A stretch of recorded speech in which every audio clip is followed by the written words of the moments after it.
What's up, guys? We've got a 1975 Montesa 250 Enduro. Original paint on the fiberglass tank and original exhaust system. I don't think there's a single dent in this exhaust. The yellow original Akron stickers are still present.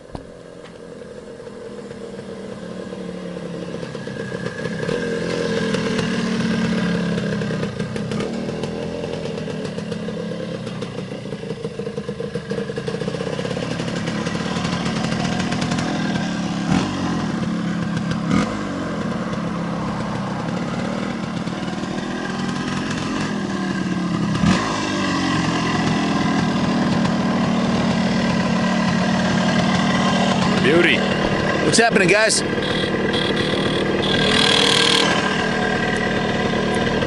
Well, there's a first time for everything, and this is my first ride on a Montesa.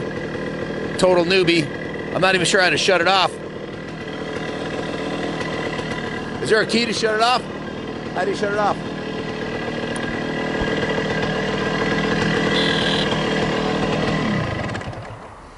There's a big red button on the handlebars. That's how you shut it off. Where? It's the only red button on the factory assembly there. Oh. That's how you would shut the Which button motor is it? off. It's the red one. That right there? You know, traditionally the red button. That's red? Wait, I got my glasses on here. That's red? Yep. Okay. Well, I guess I should start by saying this is not my first time riding a motorcycle. I've ridden thousands of motorcycles, but it is the first time I've ever ridden a Montesa, and I was pleasantly surprised. It's a torquey, smooth running, single cylinder, two-stroke. I believe it's a 1975 model. I went and spoke to one of our senior technicians, Bill Blythe, who worked on the bike for, he had it for 2 full days, and it was in the detail shop for a total of 3 full days. Or maybe I have that backwards. I'll have to look at the work order. It might have been 3 full days in the service department and 2 days in detail. Either way, the bike, Bill told me, he said, hey, this thing is in awesome original condition, original paint, original rims. Take a look at the rims on this thing. You know, one of the first things I always look at on dirt bikes are the rims. This still has the original Akron sticker on it. And Billy said that these rims are notorious for being like butter. By that, he meant that they're very easily damaged. And these are perfectly straight. Take a look at the rear hub on this thing, Kenny. The rear aluminum hub is a polished hub right from the factory. These are the original Tedesco shocks. Has a brand new set of tires, brand new set of Michelin tubes. The original spokes are in mint condition. These are the things we look for on a vintage enduro bike to determine has it been raced or ridden off-road. Sorry about that, guys. We had to take a brief intermission. The battery died on the microphone, so hopefully we can hear us okay up to this point. I was just about to point out the gas tank. This is an original paint tank. Come up close here, and you can see the original sticker says Enduro 250. It's a little faded. The Made in Spain sticker is in great shape. The gas cap looks like brand new. The Montesa logos look great, and the original paint looks great. There's a little patina, there's a little mark right here that was touched up. And get up close, you can see there's a little bit of patina on it, but you'd expect that from a almost 50-year-old original paint bike.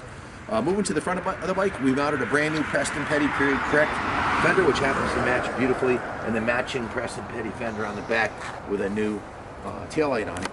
Back to the condition of the bike, the pegs. Look at the pegs, original Kickstarter, everything's nice and straight, original brake lever, the engine cases, and one thing you never see on an enduro bike that was raced, you almost never see an original Kickstarter like this, perfectly straight. I believe that's the original number plate. You mean kickstand?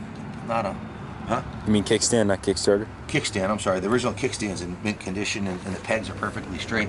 That's what Billy pointed out, indicating this thing's never been hammered off-road.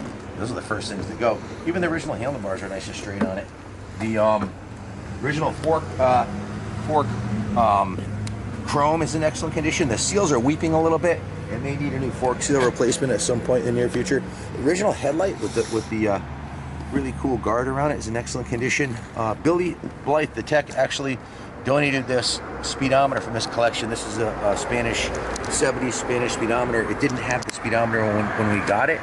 I believe it came with one from the factory, but it didn't have it 45 years later. So original fork tubes have the Montesa logo on the bottom here. And the other thing you check for is road rash around this area, or rock rash, and there's none. And the original original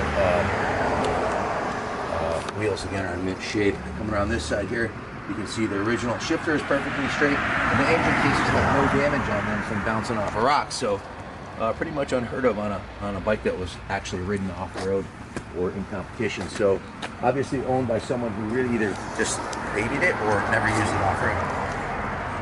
I was going to go inside and go over the work order, but we're already this far into it. We got a brief intermission, so I'm just going to read right from here.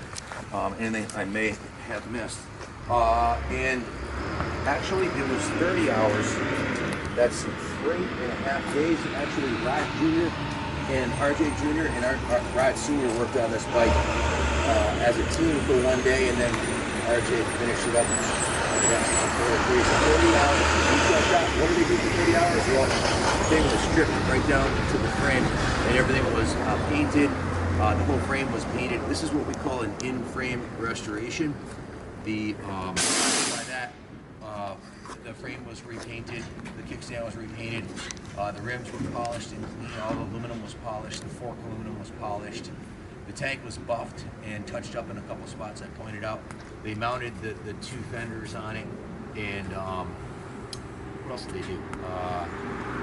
Sprocket, polished the wheels, polished the pumps.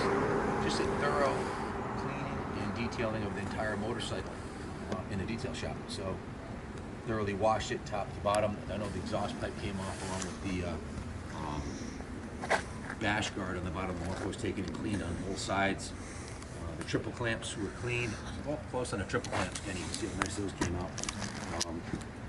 They also wire wheeled the bolts and fit the front and rear fenders. So a good 3.5 days in the detail shop. The service department, 16.5 hours. The parts list, you put a new spark plug in it, new chain, new 460 by 18 rear tire with a Michelin tube, a new 200 by 21 front tire with a Michelin tube, a Beglia Brestle speedometer, new screws for the switch block, new Ori grips, new fuel filters, new fuel line, Preston Petty fender set front and rear, new air filter, and a new air carburetor manifold, intake manifold. So total of $510 in parts. The compression test revealed a perfect 175 psi and a good strong spark.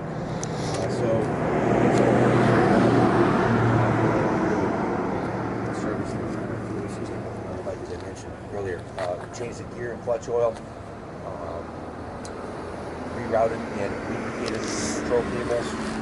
Again, removed and replaced the tires, serviced the brake shoes and the drums, serviced the front and rear brake shoes and drums, tuned the carburetor, and what else did we do? We built the switch block. The switch block I pointed out, I've never been on a bike like this before. I wasn't sure there's 4 switches on it. There's no label, but one of them was a horn, one of them was a kill switch. So, Tuner, you want to add something about this bike? I don't think you've ever ridden one of these before either, have you? No, but I'll tell you who has. Billy Blythe, the guy who's working on it. Billy's been racing his entire life, and I'll tell you, Billy's got it dialed in. Rear tire will lock right up. The rear brakes are on point. So as the front throttle cable's been lubed. He's got new Ori grips. Clutch is on point. Everything feels nice, and everything's been adjusted so that it's ready to ride. So, as I said, total of 46 hours labor, plus tax. We charge $90 an hour in labor. So the total of the parts and labor came to $5,000. We dropped off here, then Tesla, we wanted I won't call this a restoration. I'll call it more of a preservation service. Too much time. Too much for it. Again, the value of these is going through the roof. The NADA listed at $6,500. It's a classic. It's almost 50 years old.